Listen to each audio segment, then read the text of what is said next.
नमस्कार सबैजनालाई। तपाईँलाई अनलाइन गाइड एक्सप्रेस च्यानलमा स्वागत छ। आज चाहिँ म तपाईँलाई यस भिडियोमा नेपाल टेलिकमको NT फाइबर वाइफाईको वाइफाई नेम हाइड गर्ने तरिका सिकाउन जाँदैछु। यदि तपाईँले आफ्नो घरको NT फाइबर वाइफाईको वाइफाई नेम हाइड गर्न चाहनुहुन्छ भने तपाईँको लागि यो भिडियो एकदमै युजफुल हुन सक्छ। त्यसकारण तपाईँले यो भिडियो पुरा हेरिदिनु होला। म तपाईँलाई यस भिडियोमा वाइफाई हाइड गर्ने सम्पूर्ण तरिका सिकाउँछु है।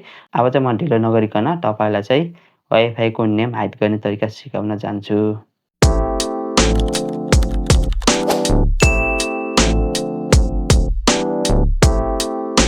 यसको लागि चाहिँ तपाईँले आफ्नो गुगल क्रोम खोल्नु होला। त्यसपछि तपाईँले सर्च बक्समा गएर तपाईँले आफ्नो वाइफाईको आइपी एड्रेस तपाईँले टाइप गरेर सर्च गरिदिनु होला है।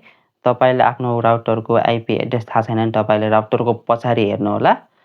आफ्नो वाइफाईको आइपी एड्रेस देख्न सक्नुहुन्छ। तपाईँको यस्तै किसिमको पनि हुनसक्छ, तपाईँले यो पनि ट्राई गर्न सक्नुहुन्छ है। यहाँ देख्न सक्नुहुन्छ 192.168.1.1 यस्तो किसिमको छ मेरो वाइफाईको आइपी एड्रेस। तपाईँको राउटरको पनि आइपी एड्रेस यो पनि हुनसक्छ। तपाईँले एकचोटि तपाईँले राउटरको पछाडि हेर्नु होला है। त्यहाँ तपाईँको राउटरको आइपी एड्रेस हुन्छ। त्यसपछि तपाईँले चाहिँ यो आइपी एड्रेस टाइप गरेपछि तपाईँले सर्च गरिदिनु होला। त्यसपछि तपाईँकोमा चाहिँ यस्तो किसिमको इन्टरफेस आउँछ। त्यसपछि यहाँ युजर नेम युजर छ। त्यसपछि तपाईँले पासवर्डमा चाहिँ युजर राख्नु होला है। यदि तपाईँले पासवर्ड चेन्ज गर्नु भएको छैन भने तपाईँको पासवर्ड युजर नै हुन्छ। तपाईँले चेन्ज गर्नु भएको छ भने तपाईँले जे चेन्ज गर्नु भएको छ त्यही पासवर्ड राख्नु होला। मैले चाहिँ पासवर्ड चेन्ज गरिसकेको छु, त्यस कारणले म चाहिँ अर्को नयाँ पासवर्ड राख्छु मैले राखेको।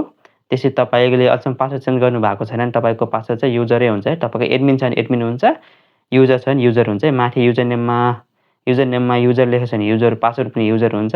युजर नेममा चाहिँ एडमिन लेखेको छ भने पासवर्ड पनि एडमिन हुन्छ है। तपाईँले यो कुरा चाहिँ विचार गर्नु होला। मैले चेन्ज गरेको पासवर्ड चाहिँ राखेँ। त्यसपछि म कन्फर्ममा क्लिक गरेँ। त्यसपछि तपाईँकोमा चाहिँ तपाईँले युजर राखेपछि यस्तो किसिमको इन्टरफेस खेल्छ है। तपाईँले युजर राख्नु होला है पासवर्डमा। त्यसपछि नेटवर्कमा जानु होला। त्यसपछि WLAN भन्छ, यसमा जानु होला। त्यसपछि तपाईँले यहाँ देख्न सक्नुहुन्छ SSID सेटिङ भन्छ, यसमा जानु होला। त्यसपछि तपाईँले यहाँ देख्न सक्नुहुन्छ ब्रोडकास्ट डिसेबल भन्छ, यसमा टिक लगाइदिनु होला है। त्यसपछि तपाईँ सबमिट भन्छ, यसमा क्लिक गरिदिनु होला है।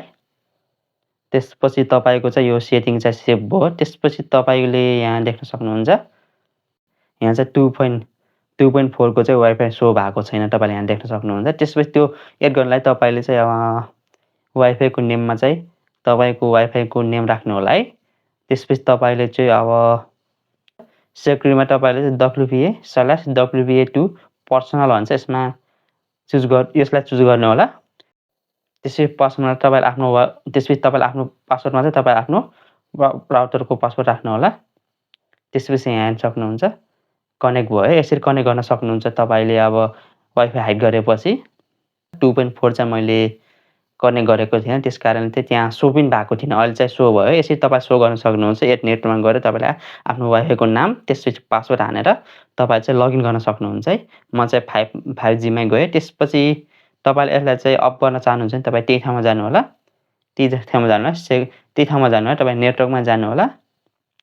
त्यसपछि नेटवर्कमा गएर तपाईँले WLAN-मै जानु होला। WLAN-मा जानु होला। त्यसपछि अब तपाईँले जानु भनेको SSID सेटिङ भन्छ, यसमा जानु होला। त्यसपछि तपाईँले चाहिँ ब्रोडकास्ट डिसेबल भन्छ, यसलाई अफ गरिदिनु होला। त्यसपछि तपाईँले सबमिट भनेर यसमा क्लिक गरिदिनु होला। यसरी तपाईँले चाहिँ फेरि सेटिङ चाहिँ अफ गर्न सक्नुहुन्छ।